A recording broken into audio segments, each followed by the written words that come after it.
We know a bit about wave mechanics now, so it's time to look at some wave-related phenomena. In this matrix, and every life form on Earth has this problem right now. There's nothing that escapes it, because when you come in to the planetary template or the galactic template, you pick up the same imprint that's in the planetary shields.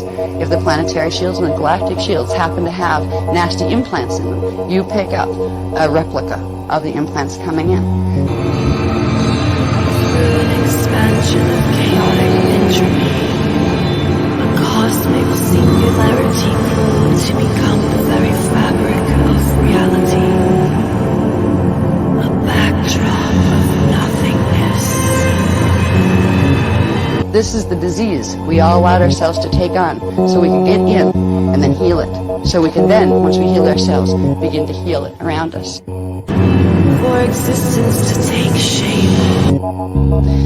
Here's the phantom matrix in the shadow. Now what this is an electrostatic field that doesn't belong there. It's an electrostatic field of reversed dimension 8 gold energy. Alright, gold wavelength, D8 energy reversed. This is also what fills out in our field here. Instead of where the Eros is supposed to be, we end up with electrostatic reversed gold, D8 gold frequency there. Through eons it grows, ever racing towards its infinite unknown.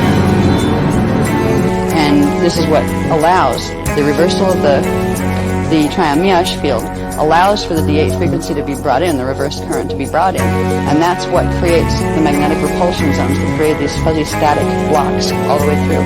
This goes all the way up the chain, up to your D4, your density 4 level. As with our own limited time in this reality, the universe will at once meet its end.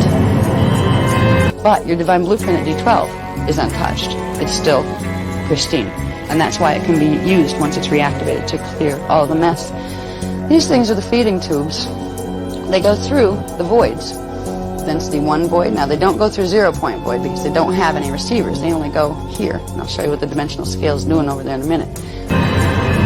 Ever expanding, forever cooling, until the motion of each atom has stopped. But density 1, density 2, density 3 voids, they have main feeding streams from those little tiny ones that feed into everything.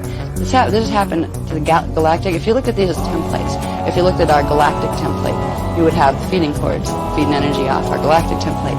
You take that down to the planetary level. Same thing on the planet. Take it down to the personal level. Take it down to a bug. Even bugs on the planet have shadows at this point. Everybody's got a shadow. Yeah. A vacant, cold backdrop of stillness. The shadow, if anybody's an innocent victim, the shadow is. You know, the shadow was a part of ourselves that we actually temporarily sacrificed to enter this healing experiment. It got so far out of hand here that somebody didn't come in directly into the problem. It was going to take out the matrix. And we came in, the humans and the indigos came in. Whatever they had to go through for the last 25,000 years, came in, kept the race line alive with the codes in the DNA template, so they would be able to run the frequencies to clear this mess. And every piece of themselves that they cleared, they would clear a piece of the planet with them. It envelops me. Now at this point, because of what happened in March 2002, the beast was activated. That's where Plan B immediately went into, that was Plan B evacuation, went into operation.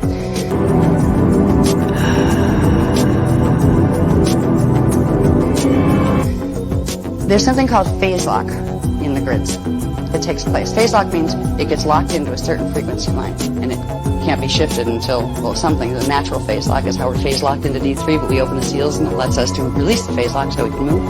Well, the beast apparatus is a whole series of implants that are like literally all over the planet in key places that will run the blue sword energy through a whole step-down series of implants called the turnstile matrix.